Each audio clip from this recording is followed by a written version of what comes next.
Good afternoon, everyone, and welcome to Monday Tea and Chat. I'm in the conservatory here at Holy Rosary today. If the sun suddenly comes out from behind clouds, it might get too bright and I might need to move somewhere else, but I'll hopefully take you with me if I move. I'm having a cup of tea. Hope you are as well. I'm also having a delightful piece of cake. Again, thank you to the cake fairy. I think I know who you are today. Left at the front door with a little note saying this is chocolate, and then there was an envelope attached, and I had a little piece and I couldn't guess. So I opened the envelope and they said, you mightn't like it. It's chocolate and beetroot.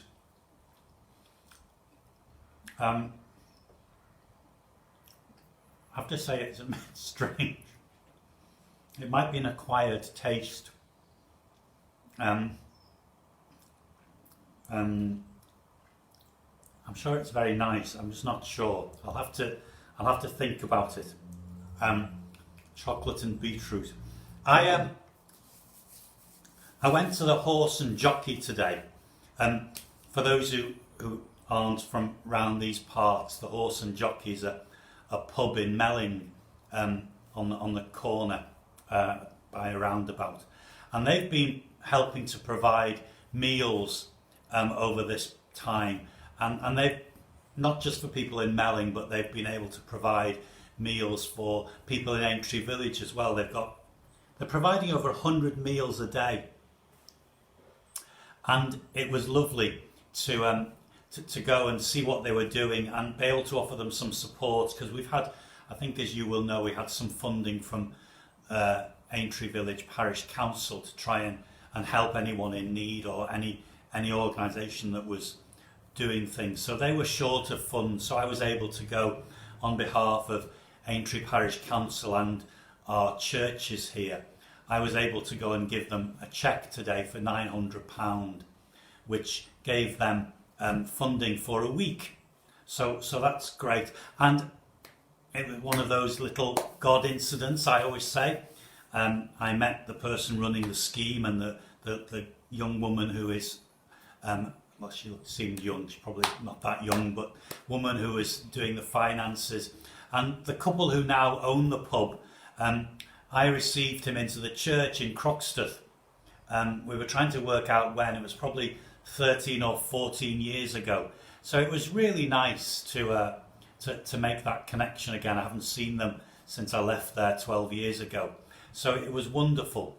And it's just one of those things that, you know, so much good is happening. And they were telling me that they hope after all this, they hope to be able to, in some sense, carry on and provide some kind of community kitchen.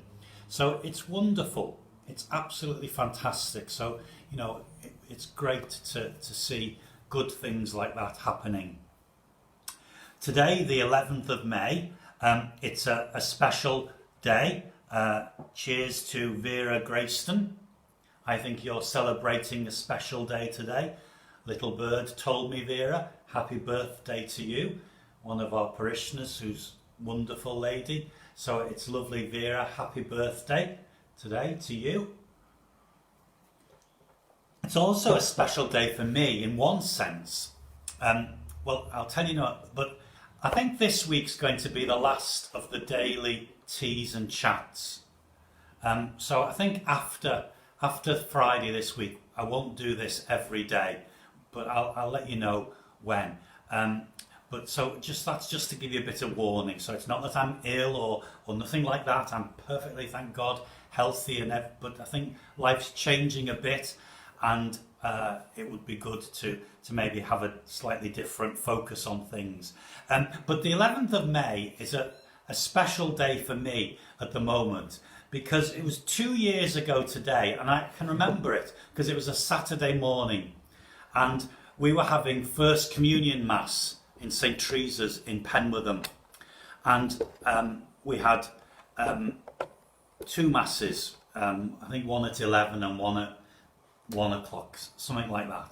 And so it's a busy day. You know, it was a lot to do, and all the catechists and the staff from the school and all the teachers and the parents. And so it was a very splendid day. And I'd been in the church getting things ready, and I came back to the presbytery. In Penwitham, the presbytery was a terraced house, a semi-detached house along the street. So I didn't live attached to the church as I do here, and as lots of priests do. I had to go outside to go to mass. Used to get wet sometimes, dreadful. So I was walking back from the church to the presbytery, and just as I got into the presbytery, I was just going to sit down and have a moment before the first communion masses started. The phone rang, and it was Archbishop Malcolm, and he said, "Oh, I'm just ringing to tell you I've just emailed the dean," who at the time, the dean here was Father Godric, "to say that I want you to go and be the parish priest at Holy Rosary." So that was how I was told that I was coming to Holy Rosary. And that's 2 years ago today. So I'm very grateful for that. I mean, I knew I was moving because I think I've told you before, because of the synod. I couldn't stay in Penwitham and do all the work for the synod because I was spending half my life on the motorway and getting stuck in traffic and all those things on the M6. So the Archbishop said, "You'll have to move." And so reluctantly I said, yes, fine. And he'd given me a couple of suggestions of where I was going to go, and the week before. And I don't want to tell you where they were because, you know, one of them I was happy to go. Well, in fact, I was happy to go to either of the two, he said to me. But neither of the two priests who I was to replace wanted to move. One of the priests, the Archbishop said, refused to move because his dog was settled and he wouldn't like it where he was proposed to go.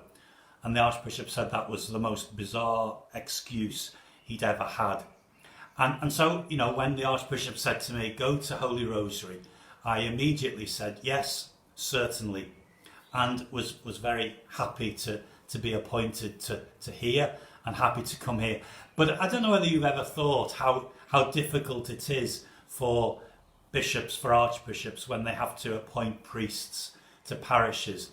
I mean, I'm now in the job I do with the diocese, and I'm sometimes involved in moving priests and going on behalf of the Archbishop to ask them about moving and all those things. And I know it's very difficult, and it can be, you know, it can be very difficult for lots of priests, but it's very difficult for the Archbishop because, yes, we take a promise of obedience to the bishop, but the word obedience, as I'm sure you know, comes from the Latin word about listening. So a bishop has to listen as well as tell the priest what to do. And sometimes there's all sorts of reasons why, you know, a priest doesn't want to move or doesn't feel it's right to move or all those things. And it's very hard sometimes. And I know at the moment, because we're getting less and less priests, they're getting older and older, that when, you know, a priest dies or something happens and a new priest has to be found for a parish, it's very, very difficult. The pool of resources is very, I was going to say very shallow, but that sounds as though, you know, the quality's not great. I mean, we've got some wonderful priests in our diocese, but it's not easy to find priests to replace a priest when somebody dies or retires or gets sick or whatever happens. So just think about that, you know, we often, you know, take it for granted there'll be a priest, you know, in our parishes. But Archbishop Kelly once said, and I think this is true, that he said, "I'm going to only send priests to parishes that have had vocations to the priesthood." So there's a thought. If your parish has never produced a priest, then why should you have a priest in your parish? We'd be all right here in Holy Rosary. There's been a few from here. If I try and name them, I'll forget. But I know certainly Paul Fegan was from here. I have a feeling there were others as well. But it's a good thought, isn't it? You know, if your parish hasn't produced a priest, then, you know, should you get a priest? Well, there's a good thought to leave you with this evening. It's over 10 minutes, that's too long. Tomorrow, Mass is at 9:10 as normal. We'll have tea and chat tomorrow. I'm going to tell you about my visit to the garden party at Buckingham Palace tomorrow. I hinted about that on Friday at the VE Day tea and chat, so I'll fill you in tomorrow on that. I hope you have a great evening.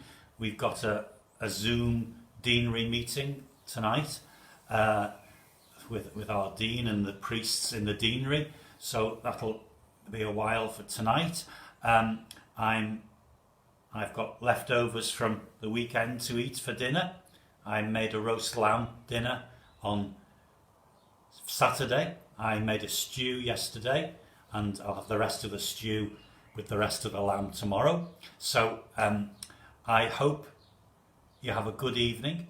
I hope I don't know whether I can say you stay safe anymore, but you stay alert, you stay safe, and, you know, we stay well. And remember, by doing what we've been asked to do, we're all heroes. That's a good thought. We're all of us saving lives. Take care. Have a good evening, everyone. God bless.